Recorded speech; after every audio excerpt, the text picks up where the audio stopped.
El gobernador del Estado de México hablando allá en Su Texcoco. visita al Estado de México, darle la más cordial bienvenida aquí al Estado y nos da mucho gusto que podamos tener esta reunión tanto para evaluar las acciones en materia de seguridad como las acciones en materia de los avances del COVID-19 en el Estado de México. Si me permite, empezaríamos con las acciones en materia de seguridad. Tenemos una presentación con algunos avances que quisiera yo mostrar y agradecer también la coordinación, el trabajo de la mano que hemos llevado a cabo con el Gobierno federal. Como lo expresa el señor presidente, hay una extraordinaria comunicación y coordinación con el Gobierno federal en todos los ámbitos que se trabajan en el Estado de México. Y agradecer al secretario de Defensa, al secretario de Seguridad, por supuesto a la secretaria de Gobernación, al secretario de Marina, al coordinador de la Guardia Nacional también, el trabajo que hemos llevado a cabo para fortalecer las acciones de seguridad en nuestro Estado. Empezaría con el tema de seguridad. Tenemos una presentación por acá donde tenemos brevemente algunas de las acciones. Primero, hemos tenido la definición de 32 regiones en el Estado de México, 650 colonias concentran los delitos de alto impacto, en donde trabajamos con presencia de todas las fuerzas estatales y federales. El estado de fuerza que tenemos, quiero reconocer el gran apoyo porque se ha venido incrementando el número de elementos de la Guardia Nacional. Ya llegamos a cerca de 9,000 elementos que tenemos de la Guardia Nacional en el Estado de México, lo cual nos ayuda a crecer de manera importante el estado de fuerza y nos permite trabajar de manera con mayor presencia en todas las regiones. Un trabajo de inteligencia dirigido a atender objetivos específicos, sobre todo en el caso de los delitos de alto impacto, en donde destacamos que se ha logrado una disminución del 17.4% en los delitos de alto impacto, en lo que va del periodo de enero a mayo de este año comparado a enero a mayo del año pasado. La presencia en los hospitales COVID por parte de la Guardia Nacional para el resguardo de las instalaciones y también un trabajo muy importante que se empezó desde que iniciaron los saqueos. Ustedes recordarán que a principio de la pandemia y a principio de año también empezó a haber una serie de saqueos en tiendas de autoservicio. Se hizo un trabajo muy importante de inteligencia para inhibir estos hechos, para detener a los responsables y para evitar que siguiera habiendo este tipo de sucesos. En la parte de homicidios, donde hemos tenido una disminución del 4.9%, hemos tenido una estrategia para definir 15 sectores en 4 regiones del Estado de México que abarcan el 80% de los delitos. En estas regiones se han estado mapeando de manera muy puntual para darle seguimiento a las colonias que tienen mayor incidencia, días y horarios a los que esto sucede, para reforzar, por supuesto, la vigilancia y el patrullaje y llevar acciones en particular de operativos focalizados para la detención. Uno de los delitos que ha tenido incremento y que debemos atender de manera más eficaz es la extorsión.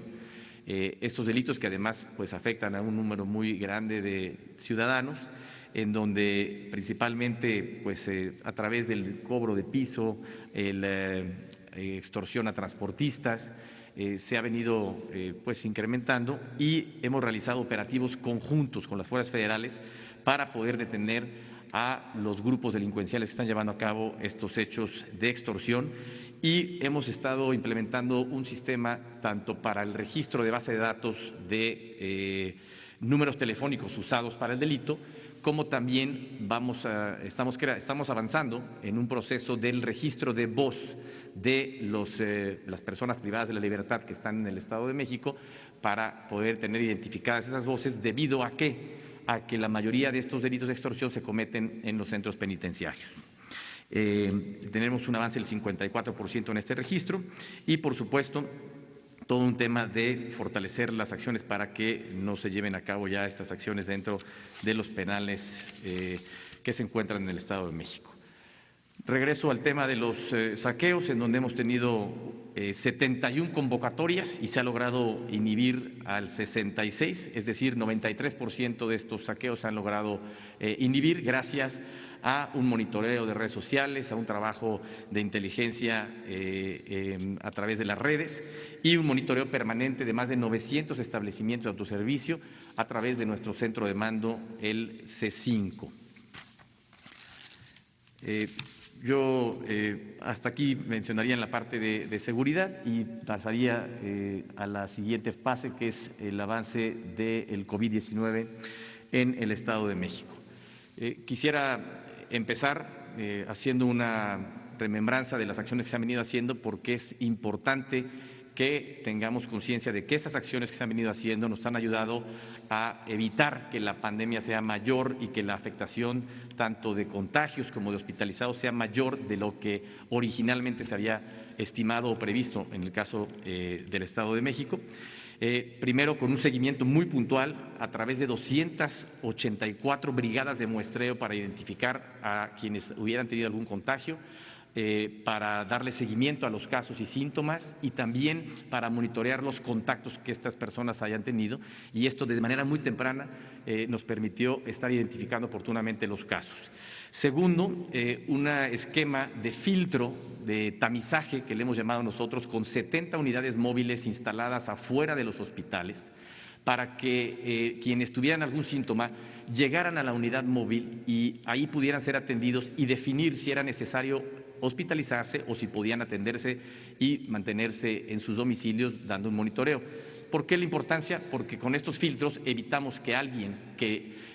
quizás no estuviera contagiado y nada más fuera una enfermedad respiratoria distinta, pudiera contagiarse al entrar al hospital. O si entrara alguien contagiado, pues contagiar a más gente dentro de los hospitales. Estos filtros nos han servido de manera importante y también un esfuerzo de apoyar mucho a los grupos vulnerables, en especial, por ejemplo, adultos mayores y personas que tienen diabetes o hipertensión. Se ha estado repartiendo de manera permanente las medicinas que requieren en sus hogares para evitar que ellos se trasladen a los centros de salud. Tenemos 54 hospitales COVID en el Estado de México distribuidos de esta forma, que están atendiendo la pandemia de manera particular a través de 27 del ISEM, el IMSS, ISEMIN, ISSSTE, la Secretaría de la Defensa, que ha ampliado también sus instalaciones para tener capacidad para atender enfermos, y el Hospital de Alta Especialidad de Iztapaluca. Más de 1,310 camas nuevas que se han instalado y un hospital inflable en Ecatepec. Contratación de 418 médicos, 990 enfermeras que nos han permitido darle una mayor atención a las personas que han necesitado apoyo durante esta pandemia, así como, por supuesto, el equipamiento de los mismos. Y dentro de este esquema de preparación hay 5 instalaciones que se han adaptado para poder tener la disponibilidad si fuera necesario. Hoy en día no se han requerido utilizar porque la capacidad hospitalaria que tenemos ha sido suficiente e incluso va en disminución esa ocupación hospitalaria. Un poco más adelante hablaré de ello. Pero hay 5 espacios en donde tenemos 750 camas, que es el Centro de Convenciones de Toluca, Ciudad Bicentenario en Nezahualcóyotl, aquí el Centro Cultural de Texcoco, el Auditorio de Tonanitla y el CRIT de Tlanepantla, que están listos para poder atender y ampliar la capacidad hospitalaria si fuera necesario. Los escenarios, y esto es algo muy importante y lo comentábamos hace un momento con el señor presidente en la reunión. Aquí en esta lámina podemos ver lo que era la estimación original de la pandemia, es decir, cuál era el escenario originalmente planteado, y de no haber llevado a cabo todas estas medidas de acción que se hicieron, además de, y aprovecho para seguir haciendo un gran reconocimiento a todas las personas que han hecho ese esfuerzo y que hicieron ese esfuerzo por permanecer en casa lo más posible y ayudarnos a que esta pandemia se pudiera contener. Lo más importante era poder tener la capacidad de atender a todas las personas que requirieran atención médica, disminuir el número de contagios enfermos, por supuesto, y el número de personas fallecidas. La estimación original nos llevaba a que el 29 de mayo íbamos a tener el momento más alto de contagios, con más de 20,000 infectados y 11,500 hospitalizados. Esto hubiera rebasado la capacidad hospitalaria que tenemos en el Estado de México para atender a todos los enfermos. Gracias a todo este esfuerzo que se ha venido haciendo, a todo este trabajo coordinado con la Secretaría de Salud del Gobierno federal, es que se ha logrado pues pasar a un escenario más reducido en cuanto al número de hospitalizados y de contagios, y que la fecha, digamos, de mayor saturación haya pasado en la segunda semana del mes de junio y el número de hospitalizados máximo haya llegado a 1,944. Las líneas azules son el escenario original, las líneas verdes son el escenario real de lo que ha sucedido gracias a todas estas medidas y acciones que se han llevado a cabo, que podemos decir con responsabilidad, con prudencia, pero también con optimismo, que vamos mejor de lo que podríamos haber ido de no haber tomado todas estas medidas y acciones para atender esta situación. Un corte al día de hoy, en donde tenemos 31,000 casos positivos, 2,557 activos.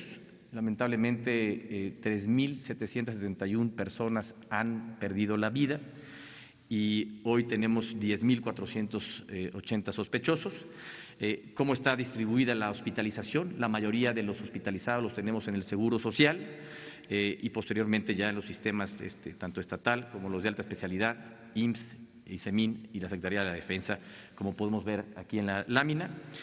Y el porcentaje de ocupación hospitalaria, hoy tenemos un porcentaje de ocupación hospitalaria del 67%, ha venido disminuyendo, es una disminución ya en la ocupación hospitalaria durante las últimas 2 semanas, es una noticia buena, importante, porque vemos que esto va en bajada, y una ocupación del 60% en las camas de terapia intensiva. El Estado de México lo dividimos en 4 zonas, por la concentración poblacional y por la dinámica de movilidad que hay en cada una de las regiones del Estado. El 86% de los casos que tenemos en el Estado de México se concentran en la zona metropolitana del Valle de México, en los 59 municipios de la zona metropolitana, por la movilidad, por la densidad poblacional, por la actividad económica, por toda esta relación que hay con el Valle de México, con la Ciudad de México. Ahí se concentra el 86% de los casos. Aproximadamente el 12% en el Valle de Toluca y el resto en la zona norte y sur del Estado. Quiero resaltar que estamos trabajando y hemos trabajado de manera permanente con una gran coordinación con la Ciudad de México en las distintas acciones que hemos llevado a cabo y las que seguiremos llevando a cabo hacia adelante. Esto es muy importante porque toda la zona del Valle de México nos divide solamente una calle y lo que sucede en una zona del Estado o en una zona de la Ciudad de México, al cruzar la banqueta estamos de un lado o del otro, de una entidad o de otra entidad. De ahí la importancia de llevar a cabo acciones de manera conjunta. Y ya hemos además homologado todas las actividades que se irán retomando hacia adelante para que sean las mismas actividades con el mismo porcentaje de aforo que se vayan retomando conforme avanza el semáforo epidemiológico, los distintos colores del semáforo hacia adelante. Resaltar, como lo decía yo hace un momento, que llevamos 2 semanas con niveles de ocupación hospitalaria a la baja. Esto es un avance importante que nos permite ver que vamos en una etapa de mejoría y que nos permite pensar en continuar con una fase de un retorno seguro a las actividades, cuidando siempre lo que sea llevar a cabo las medidas de higiene y de sana distancia. Y en esta última lámina presentamos un plan de regreso seguro que se ha elaborado de manera conjunta con la Ciudad de México y que nos permite ver las distintas acciones, donde hoy en día ya están abiertos, en el caso del Estado de México, los espacios al aire libre, es decir, parques recreativos, áreas naturales, zoológicos, que nos permitan ya que la gente pueda estar llevando a cabo actividades al aire libre de manera segura, con un aforo del 30%. Al pasar a la fase naranja, estaremos abriendo ya hoteles, comercios, restaurantes, establecimientos, manufactura, con un aforo del 40% y con, por supuesto, las medidas de higiene y de prevención y de sana distancia que son importantes mantener en todo momento. Al pasar a la fase amarilla, estaremos ya incrementando el aforo a un 60% en todas estas actividades que se han abierto o que se abrirán en la fase amarilla, en la fase naranja, perdón, y ampliarla a espacios como museos, como teatros, que podrían también incorporarse en ese momento. Y al pasar a la fase verde, estaríamos ya pues reactivando y teniendo las actividades de manera ya normal y siempre previniendo y llevando a cabo las medidas de higiene, de prevención y de sana distancia. Dos temas muy importantes que yo quisiera hacer énfasis uno es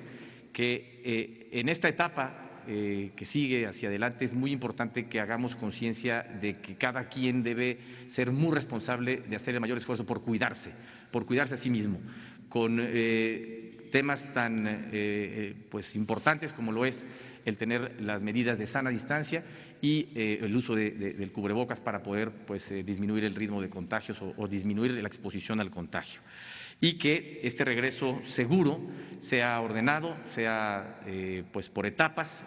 sea planeado y con una gran responsabilidad para que podamos ir avanzando en esta etapa de retorno a las actividades, en donde además se han incorporado más actividades a la fase naranja, pensando en la economía familiar, en donde debemos de pues, darle oportunidad a que se reactiven estas acciones y pues, retomar el esfuerzo y el apoyo al crecimiento de la economía familiar. Yo lo dejaría hasta aquí por el momento, agradeciendo nuevamente al señor presidente su presencia en el Estado de México y la gran coordinación y trabajo conjunto que hemos venido llevando a cabo con el Gobierno de México. Muchísimas gracias. Gracias, señor presidente. Bueno, pues ahí tiene usted las palabras del señor gobernador del Estado de México, Alfredo del Mazo, con motivo de la visita del presidente de la República. Esto está sucediendo en Texcoco.